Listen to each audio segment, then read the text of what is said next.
Thank you, Neil. Good afternoon to all. It's a pleasure for me to have the opportunity to show my work today. Thanks to the Department of Architecture of FIU and especially to you, Neil, for inviting me today. I'm going to move soon to this, but this is a non-linear introduction. It will be structured in 4 processes that I understand drive me to who I am today, what I define as a hacker architect. These processes are material, historical, digital, but all of them are an attempt to decoding or to crack the existing architectural code through a learning process, which is experimental, but also reflexive. So as Neil said, I'm from Argentina, I'm in the south of the south.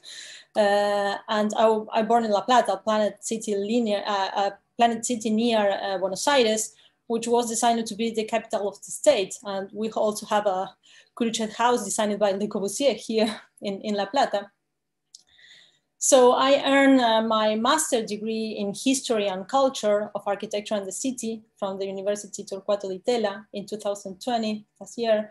And I got my undergraduate degree in architecture from the National University of La Plata in Buenos Aires, Argentina in 2010.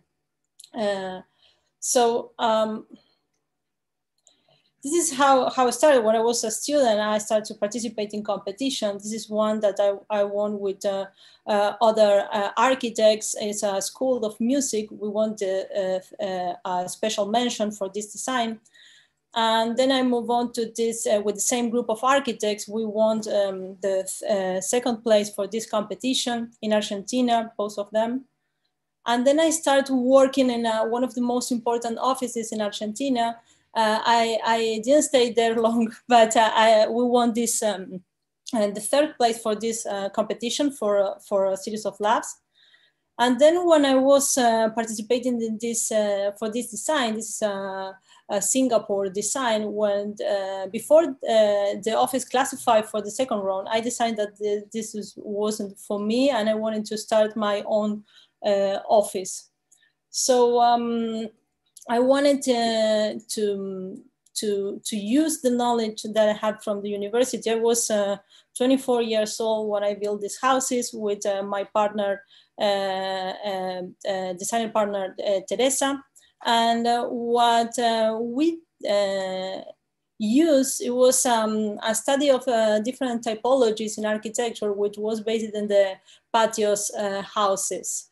And so we used the designs of Mies van der Rohe and the patio villas of Rencojas, among others, but principally Souto de Moura design of patios houses. And basically the design is a structure. And what we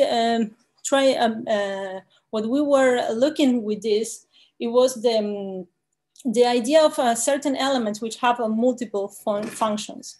And the idea of the typo is to try to work with the structure which is behind the formal basis. And so through different structural elements, what we made is to try to, we generate continuity in one direction and at the same time an articulation in the other direction. So the same slab can generate continuity in one term and can differentiate different spaces of the houses in the other direction. The same, a wall could be an articulation of to differentiate the different units in one direction, and in the other direction create continuity between the houses. So when I was 26, I designed this building, and I'm also working the construction of my designs. And in this case, I split the office that I have with my previous designer partner, and I decided to start to work by myself. And what I use is the same study that I used for the houses, but not in a horizontal repetition, more in a vertical repetition.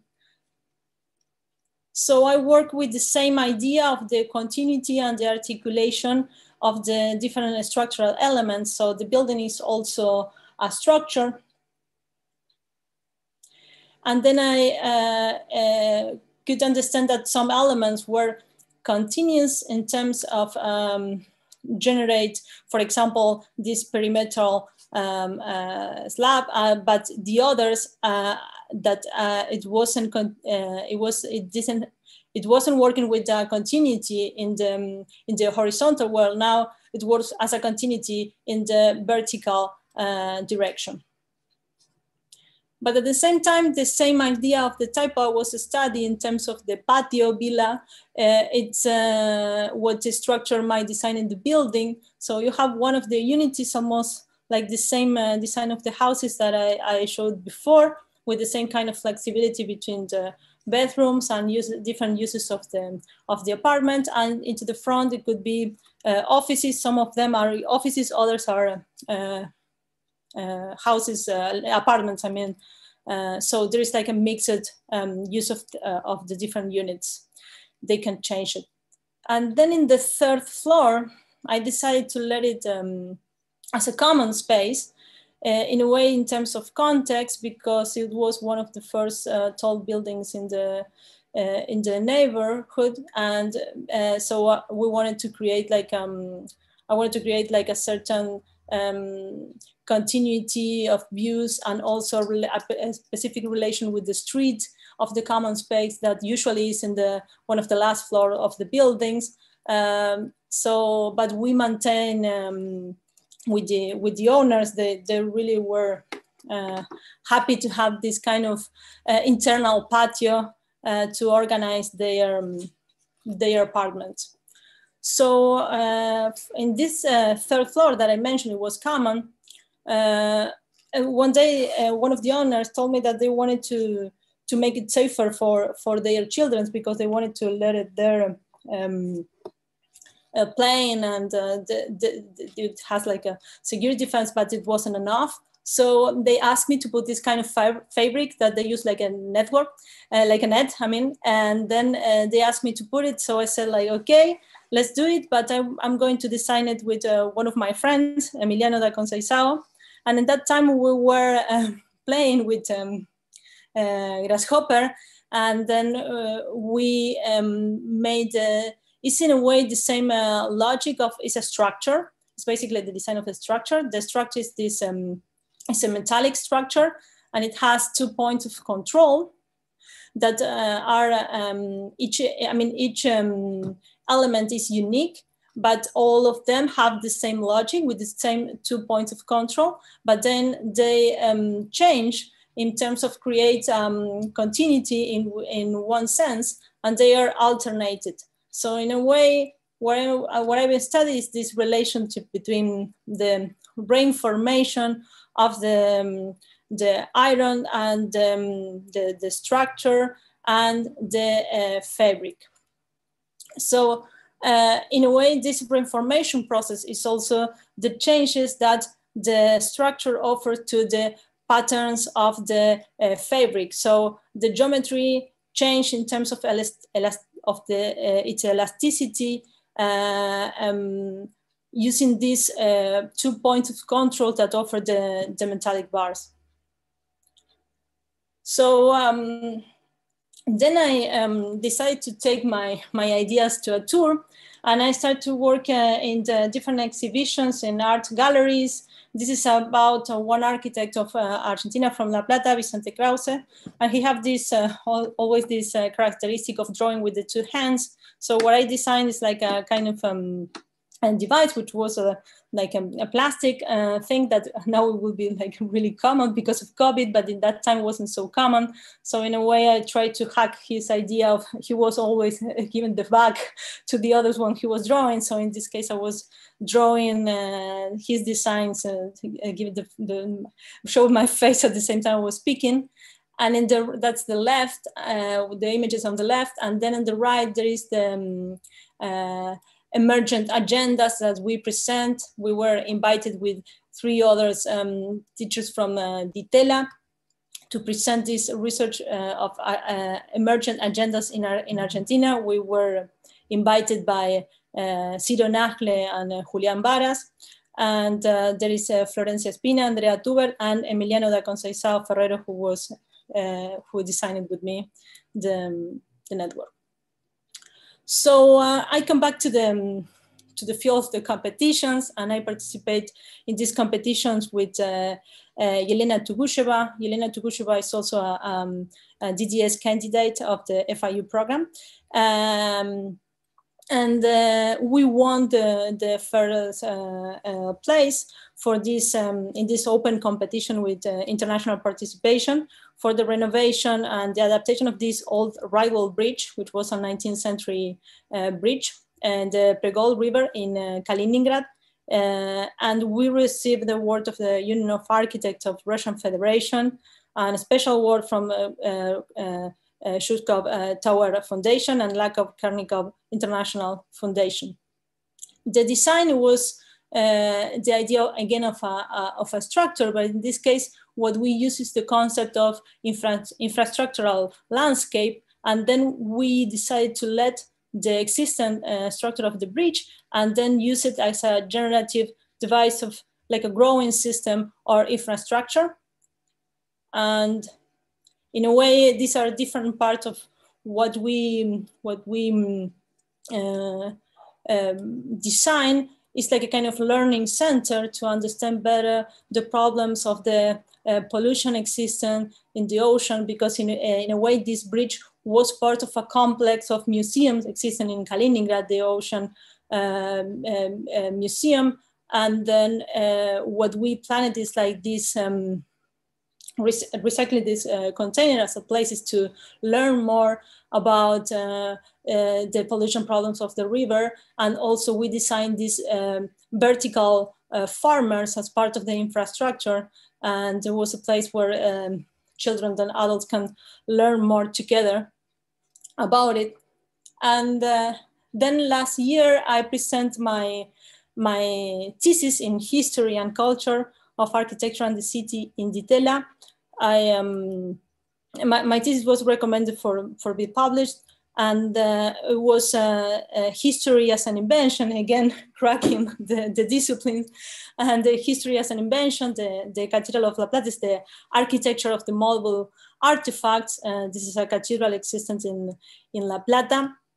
It was built at the end of the 19th century. And what I raise is like the question about certain concepts of architecture, which I consider important questions about style. What is style? If we can speak about style, or about authorship, about the idea of an original and a copy, and also the idea of patrimony. So in a way, this like supposedly to be the two references of the cathedral, Chartres and Caen, one in France and the other in Germany. But what I prove is like in reality, this supposedly formal coincidence, or in a way references to this cathedral weren't so real in terms also of context. But what it defined finally, what they have in common, is the idea of a process more than an ended object. So this is all drawings that different diagrams I made for my thesis.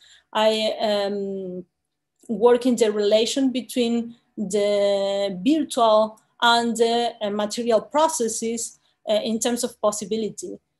So in a way, I'm coming back to certain concept that I mentioned about my own designs, that is the idea that a building like we made with Emiliano in my existing build, that is the idea of a building as a kind of new place to design new designs, no? to propose new designs. So it's the idea of a building more as a place than of an object, and the idea of process in terms to understand the relation between the virtual and the possibilities of and the dynamics of the change. In this case, for example, on the left, I have the study of geometry of a generative device to recreate in a way the logic. In this case is retrospective, but it could be projective in terms to understand the different geometry and patterns that can be present in architectural elements and in its continuity in terms of forces and in terms of structure, which is finally what I'm studying. So I discovered that the idea of the cathedral as a cathedral that has an style or an author or even an original or something that had to be conserved as part of the patrimony, it wasn't so real. So I discovered it was like a kind of myth. And what I made is, in a way, decode this logic, explaining all the processes that were present during the construction of the cathedral and all the changes and the dynamics that were present on there. So, as I said, I'm also a teacher here in La Plata, in the public university. And I'm also part of what I teach is part of why I research and part of what I do as a designer. In this case, it's a design of one of the last years of the degree. This is the 5th year, and they made urban design based on the study of patterns and also reinformed by material processes. So they reinformed the processes, and but it's a generative system to design the urban plan. In this case, I work in different levels. In this case, it's a theory class. This work I'm going to show is from a theory class, and this is on the 1st year of the degree. And what we made the exercise is an informational machine. So what they do is to study the choreography of a dancer and then to map the different movements based on, in this particular exercise, they determine different points of control for the movement. In this case, is the left leg. In this case, is the left hand. So these are, I don't know if it's visible, but there are all the points, the different points of control for the movement. The same with the head, with the shoulders. And then what they study is the logics behind all this. In that case, you can do it like in a visible way, but this case is more like a deeper understanding of the movement. So what they do is to study the coordination.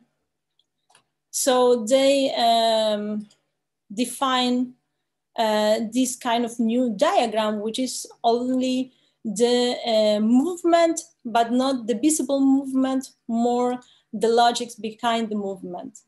Then they work in the translation to a material artifact.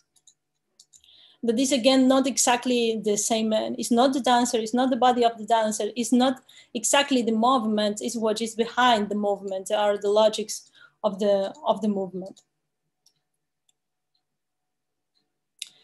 So we work in several designs. This we build it at 1-on-1 scale. And the important thing is, like, in a way, how can we reinform certain logics and geometries and so on that we are studying into material processes, how the matter can reinform the process and how the process can inform the matter. So in this case, it's an exercise based on the novel, I don't know if you know the Jekyll and the history of Dr. Jekyll and Mr. Hyde by Stevenson. And there's like a person with certain disorders. That two persons is one, but at the same time are two different persons. So they analyze the novel and they design different spaces using the novel. And then what we do is to work with the repetition of this third design, and we learn about iteration as a kind of archaeology of the digital. And we define in the repetition of the houses the new quality of different spaces. So we change the original spaces or the initial spaces more in terms of these iterations, and also in the interaction between the different units, and again in structural terms between the elements that offer the continuity of the different unities and the elements that can work with the articulation. So there are all most times multifunctional elements. Sorry about my dog, Therese barking. She always wants to participate. I should include a picture of her. And this is at the end of the year. We usually in our studio we made this eatable, kind of exhibitions. Working with to show all the designs that we made during the year. And for this special exhibition, one of the students, Ova Almendra, he designed an eatable wall, which is made like this kind of cookies. And then what we study is the same idea of how architects, and this is the idea of the that I wanted to work, and I want to continue working, is like how we architects design a kind of system that it has like in a way the import of the unity, like in a bottom-up logic, but there is always interacted with a top-down idea of the design. So how these are two parts of the same complexity in a way. And how can, in a way, crack these logics? Because, for example, this is another design that this won an award, and it was exhibited in an art gallery. And what we made is like through the technique of the macrame, it was to define that in a way there is like each knot is unique, is made by the one person, is unique, and at the same time it depends of the strength that you use to make the knot, but at the same time it's part of a bigger system which have to be in certain way defined by the same logics to be part of the complete system. So for the last year, because of COVID, we couldn't make like our usual exhibition. It couldn't be eatable, but it was virtual.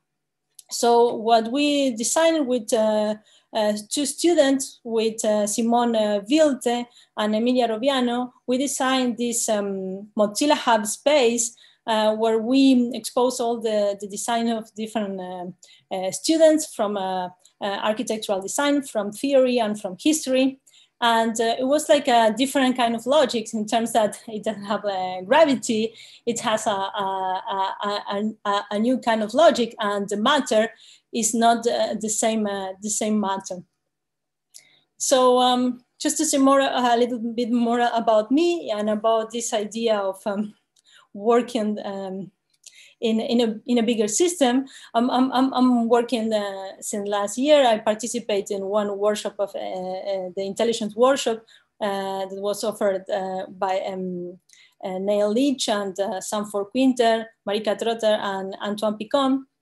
And after participating there, I started to work in the young team of Digital Futures, which is, I suppose most of you know it, but if you don't know it, I recommend you to go and visit it, because it's a free online platform for emerging architects and thinkers, and offering to young scholars an opportunity to share presentation of recent research. So in a way, what one thing that that it was published in the Digital Future website is this idea of the global brain, and it's one thing that it's what I'm studying here in DDes, that is the idea of a map as a mind, and it's one interest that I want to define, not only by myself, or also for the entire architectural community, in terms of what is an architect in the context of AI. And this is born in a question that I made to Peter Eisman during a class. And I like to use this image because this idea of the mind as a map, I can imagine all architects using, watching the world through this kind of lens, no? Mapping everything. And in a way, I'm working with a specific point of this that I took from Sylvie and from Lewis Carroll book, Sylvie and Bruno Conclude. And this is the idea of the map, which isn't like in real scale. No, it's one year is 1 year. So a mile is a mile. And this idea was taken by Jorge Luis Borges, an Argentinian writer, and he talked about the map of the empire in a book that is called Of Exactitude, in a story that is called Of Exactitude in Science. So how we are in a way, just to make the long story short, this is the idea of an extensive map that it was as a Lewis Carroll map at the same scale than in the empire. So because it's so big, it becomes useless. So this is a problem that we are having with the abuse of data today, something like something that it was mentioned also by Reiser Umemoto in their Atlas of Novel Tectonics, that is the problem of the abuse of data, the confusion between the map and the territory. And they mentioned something about Gregory Bateson, that is from his book, Steps of an Ecology of Mind, that is that, I'm just going to make it short, but it's like, what is going to the map? The difference are the things that get onto the map. A different then is an abstract matter. So in that way, it's really important for me because I'm working with the material processes and this idea of the abstract matter, and also in terms of in the context of the virtual reality that we were talking now, there was some mentioned by Sumin as well, of the idea of an augmented map. And I wanted to work with the idea of the concept that what I try to call the data pollution, that is the abuse of data. And this is something that also was mentioned by Reiser and Umemoto, that is that the abuse of data had been a problem in terms that the data which has a graphite justify the form as a means of producing architectural form.